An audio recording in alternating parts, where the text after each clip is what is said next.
Hello everyone, welcome to Shikshantu. हम इस video में एससीईआरटी मैथ क्लास 10th के एक्सरसाइज 3.2 के क्वेश्चन नंबर 4 को सॉल्व करेंगे। तो बने रहिए हमारे साथ वीडियो के अंत तक। तो शुरू करते हैं। हमारा क्वेश्चन नंबर 4 है, कह रहा है कि निम्न रैखिक समीकरणों के युग्म में से कौन से युग्म संगत है या असंगत है। यदि संगत है तो ग्राफीय विधि से हल ज्ञात कीजिए। यानी कि जो हमें इक्वेशन दिया गया है, जो इक्वेशन का जोड़ा दिया गया है, उसको सबसे पहले ये हमें फाइंड आउट करना है कि वह कंसिस्टेंट है या इनकंसिस्टेंट है, यानी कि संगत है या असंगत है। वह संगत होता है तो उसका हमें ग्राफ बनाना है और ग्राफ विधि से उसका हल निकालना है। तो चलिए हम बनाते हैं। सबसे पहले यहाँ पर a1/a2, b1/b2 और c1/c2 को हम कंपेयर करते हैं। तो चलिए लिख लेते हैं। तो यहाँ पर a1 का वैल्यू कितना दिया गया है, a1 का वैल्यू हमें कितना दिया गया है, 1 दिया गया है। और वहीं a2 का वैल्यू कितना दिया गया है, 2। इसके बाद क्या है, b1 का वैल्यू कितना दिया गया है, 1। और b2 का वैल्यू भी किया है, 2 है। उसके बाद क्या है, c1 का वैल्यू कितना है, 5।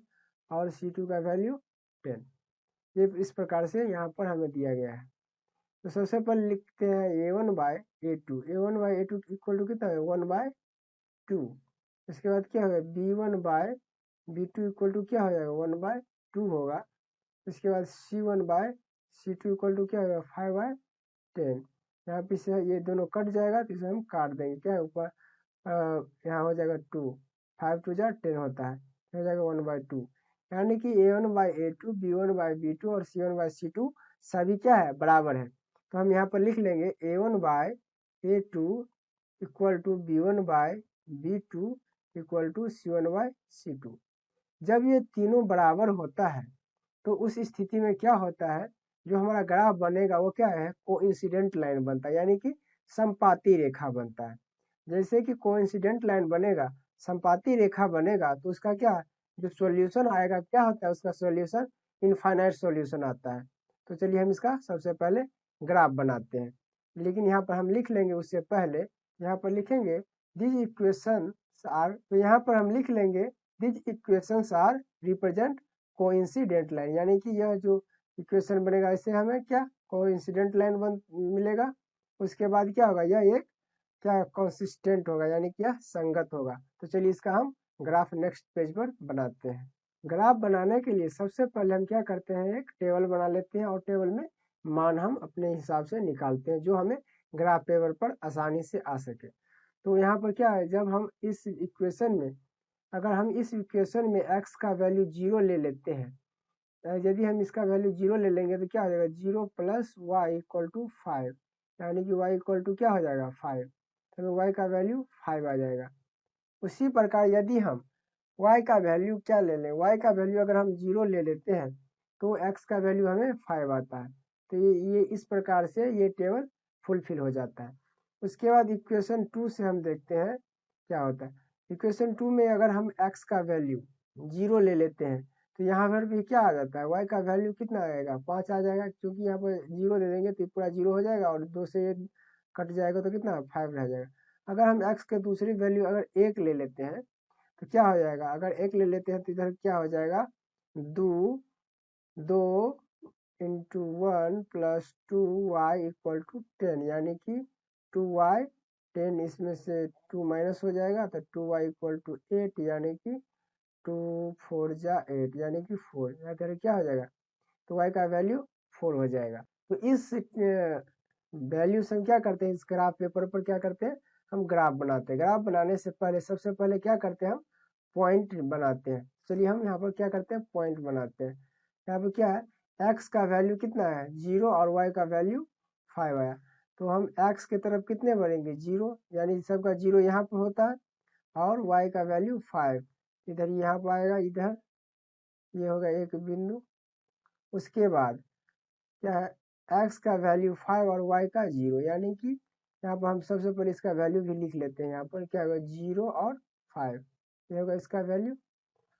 उसके बाद इधर आएगा कितना, ये होगा 0 और 5 का, इधर लिख लेंगे 5 और 0, इस प्रकार से लिख लेंगे। यहाँ पर क्या x का वैल्यू कितना है 0 और y का वैल्यू कितना है 5 दिया गया है, तो ये यही लाइन होगा, सेम आएगा।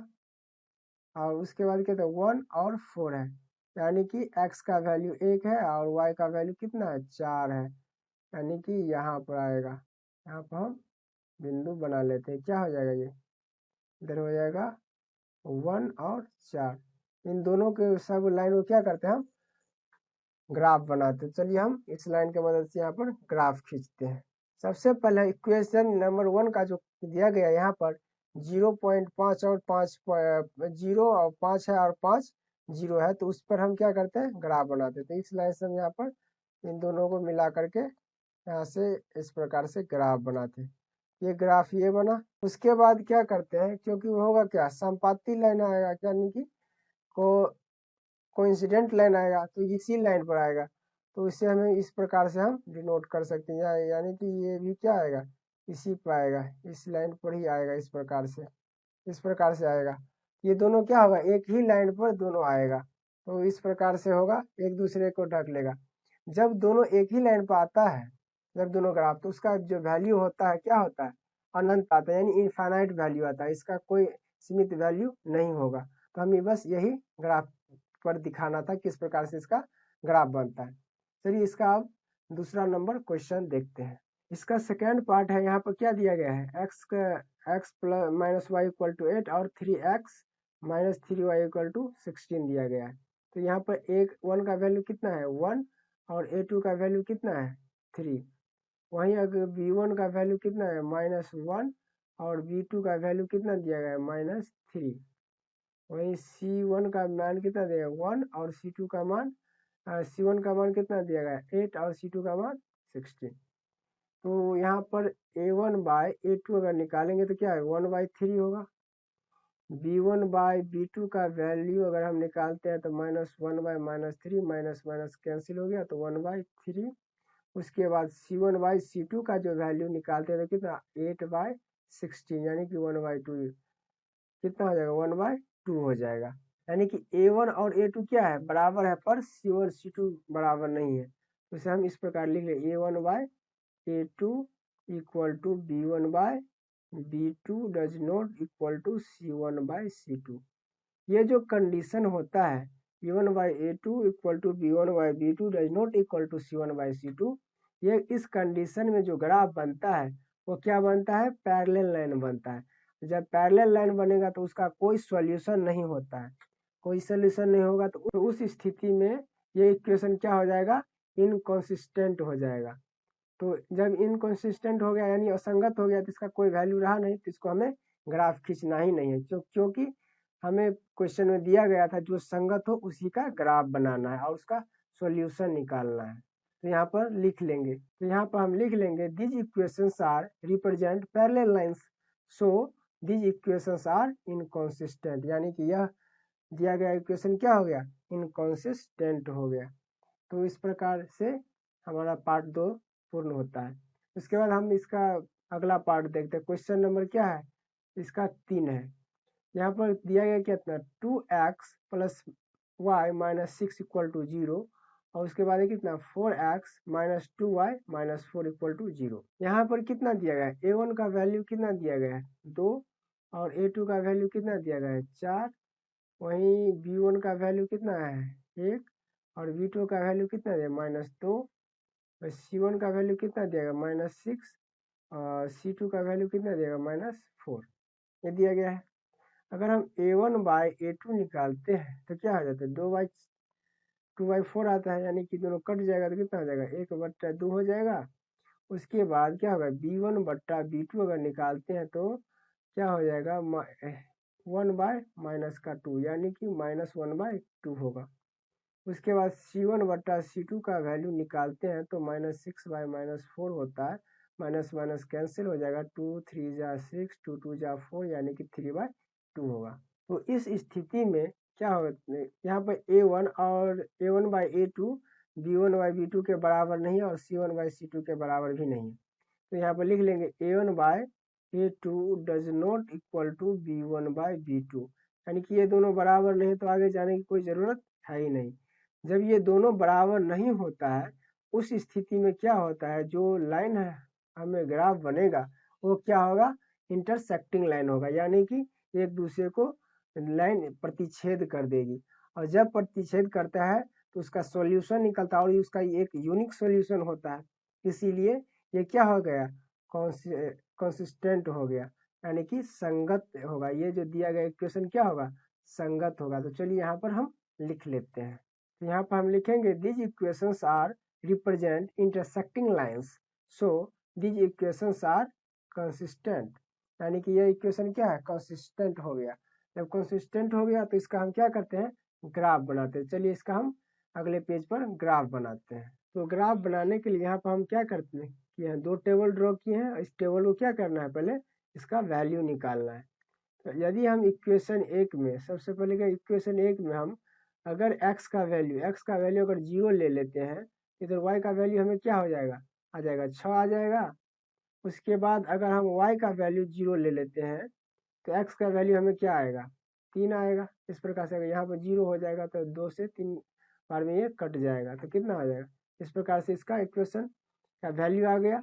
उसके बाद इक्वेशन 2 को देखते हैं। इक्वेशन 2 में क्या है, अगर हम x का वैल्यू वो मान लेते हैं 1 लेते हैं, अगर यहाँ पर x का वैल्यू 1 लेते हैं तो क्या हो जाएगा, x का वैल्यू 4 हो जाएगा, 4 इस साइड 4 4 कैंसिल हो जाएगा, तो कितना y का वैल्यू कितना है, 0।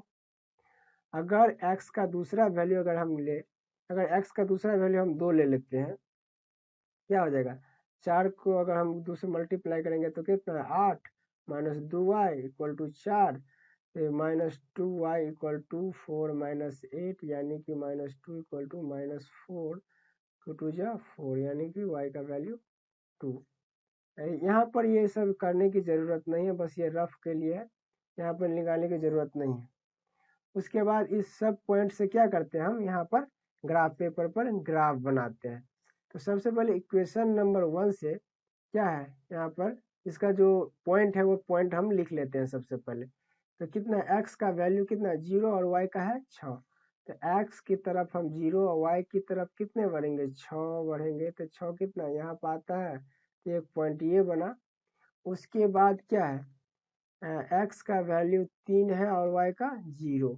तो x का 3, यहाँ पर हम इसका सबसे पहले लिख लेते हैं, इसका कोऑर्डिनेट क्या होगा, 0 और 6 होगा। उसके बाद क्या होगा, 3 और 0, 3 यहाँ पर 3 और 0, ये हो गया। क्या हो गया, 3 और 0। उसके बाद इक्वेशन 2 से क्या का हम पॉइंट यहाँ पर बना लेते हैं। x का 1 है और y का 0, यानी कि x के तरफ 1 और y की तरफ 0, तो कितना हो जाएगा, ये होगा, होगा तो 1 और 0। उसके बाद क्या है, 2 और 2, यानी कि ये 2 और ये 2 इधर आ जाएगा, और यहाँ पर है 3 ना, आगे पीछे हो गया, यहाँ पर 3, ये 2 है, ये 2 और ये 2 इधर आएगा। यहाँ पर होगा क्या, ये हो गया 2 और 2। उसके बाद क्या करते हैं, हम इस लाइन के मदद से इसका लाइन ड्रॉ कर लेते हैं। तो चलिए लाइन ड्रॉ, चलिए हम इस लाइन के मदद से यहाँ पर क्या करते हैं, लाइन ग्राफ बनाते हैं। यहाँ पर ये क्या था, इक्वेशन नंबर 1 से क्या था, 0 और 6 था और 3 और 0 था, यानी कि इसका जो कोऑर्डिनेट था ये पॉइंट था, इसका कोऑर्डिनेट यहाँ पर आ रहा था। तो ये इस प्रकार से होगा। उसके बाद इक्वेशन नंबर 2 से क्या था, 1 और 0 और 2 2 था, यानी कि इसको हम इस लाइन से ड्रॉ कर लेते हैं। यहाँ पर इस प्रकार से 1 1 था और ये इस प्रकार से यहाँ पर था, यानी कि ये दोनों रेखा जो है, यानी दोनों लाइंस कहाँ पर, 2 और 2 पर विभाजित करता है एक दूसरे को, 2 और 2 पर क्या करता है, विभाजित कर देता है। तो इसका जो यूनिक सॉल्यूशन क्या होगा, 2 और 2 होगा, यानी कि x और y का वैल्यू कितना आएगा, 2 और 2। इन दोनों लाइन पर क्या करते हैं, इसका हम इक्वेशन नंबर लिख लेते हैं। क्वेश्चन नंबर 1 में हम ग्राफ बनाते समय उसका इक्वेशन उसके लाइन के ऊपर नहीं लिखा था, तो आप लिख लीजिएगा। यहाँ पर क्या करते हैं, इसके लाइन के ऊपर उसका हम ये इक्वेशन लिखते हैं। तो चलिए हम इसको हम लिख लेते हैं। ये हमारा लाइन था, कितने का था, ये लाइन था 2x plus y equal to में कितना था, 6 और ये लाइन था हमारा 4x plus sorry minus 2y equal to में कितना था 4। तो इस प्रकार से हम लिख लेते हैं और यहाँ पर क्या होगा तो लिख लेंगे here x equal to 2 and y equal to 2। ये क्या हो जाएगा आंसर हो जाएगा इसका। तो इसका सॉल्यूशन क्या है 2 और 2। इसके बाद अब हम देखते हैं इसका चौथा क्वेश्चन जो है उसको देखते हैं। तो चौथा क्वेश्चन में क्या लिखा गया 2x minus 2y minus 2 equal to 0 और 4x minus 4y minus 5 equal to 0। यानी कि यहाँ पर a1 का वैल्यू कितना दिया गया है 2 और a2 का वैल्यू 4। वहीं b1 का वैल्यू कितना है -2, b2 का वैल्यू दिया गया है -4, वहीं c1 का वैल्यू दिया गया है -2, c2 का वैल्यू दिया गया है -5। यानी कि a1 बाय a2 का कितना हो जाएगा 2/4 यानी कि दोनों कट जाके रह जाएगा कितना है 1/2 रह जाएगा। उसके बाद b1/b2 आ जाता है कितना -2/-4 यानी ये भी कट के हो जाएगा कितना 1/2। उसके बाद c1/c2 हो जाएगा कितना -2/-5 माइनस माइनस एक कटेगा तो हो जाएगा 2/5 यानी कि a1/a2 b1/b2 के बराबर है पर c1/c2 के बराबर नहीं है। तो लिख लेंगे यहाँ पर a1/a2 equal to b1/b2 but does not equal to c1/c2। तो इस ये कंडीशन किसके लिए है जब इस प्रकार से इक्वेशन आ का मान आए a1/a2 b1/b2 does not equal to c1/c2। तो उस स्थिति में जो हमारा ग्राफ बनेगा वो पैरेलल लाइन बनता है।